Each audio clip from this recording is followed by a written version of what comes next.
మీలో ఎంతమంది కింద కూర్చొని భోజనం చేస్తున్నారు?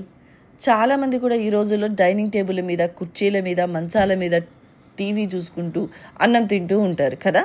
అయితే అన్నమే కాదండి, ఏదైనా కూడా మనం కుర్చీలలో పైన కూర్చొని తింటుంటాం. కానీ అలా తినటం వల్ల ఎంత ప్రమాదమో ఆ ప్రమాదాన్ని మనం కొని తెచ్చుకున్నట్లుగా అయిపోతుంది. అయితే నేల మీద కూర్చొని తినడం వల్ల కలిగేటువంటి లాభాలను సైంటిఫిక్ రీజన్స్తో చెప్తున్నారు. అంటే మన హెల్త్కి ఈరోజు ఉన్నటువంటి కండిషన్స్ ఎలా మారుతున్నాయి అనేది. జీర్ణక్రియ మెరుగుపడుతుందట నేలపై కూర్చొని తినడం వల్ల. అంతేకాకుండా ఆహారం కూడా కొంచెం తక్కువగా తింటారంట. దానివల్ల ఏమవుతుందండి, అధిక బరువును తగ్గించుకునే అవకాశం ఎక్కువగా ఉంది అని చెప్తున్నారు. ఇంకా నేలపై కూర్చొని తినడం వల్ల శరీరం కూడా దృఢంగా మారుతుందట.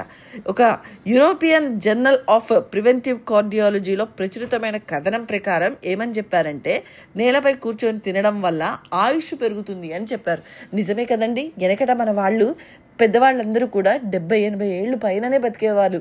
కానీ ఇప్పుడు ఈ రోజుల్లో 30 దాటాయంటేనే ఏవో ఒక రోగాలు, ఎస్పెషల్లీ డైజెస్టివ్ సిస్టమ్ సరిగ్గా లేకనే కదా ఇలాంటి ప్రాబ్లమ్స్ అన్ని మనం కొని తెచ్చుకుంటున్నాము. అంతేకాదండి, నేల మీద కూర్చొని తినడం వల్ల సుఖాసన స్థితిలో ఉంటారట. దీంతో మానసిక ప్రశాంతత లభిస్తుంది అని అంటారు. దాని ఫలితంగా ఏంటంటే ఒత్తిడి, ఆందోళన ఇటువంటివి ఏవీ లేకుండా హ్యాపీగా భోజనం చేస్తారట. ఆయురారోగ్యాలతో ఉంటారు అనేసి చెప్తున్నారు. మరి ఆరోగ్యమే మహాభాగ్యం కదా. మరి మీలో ఎంతమంది ఈ రోజుల్లో కూడా నేల మీద కూర్చొని భోజనం చేస్తున్నారు?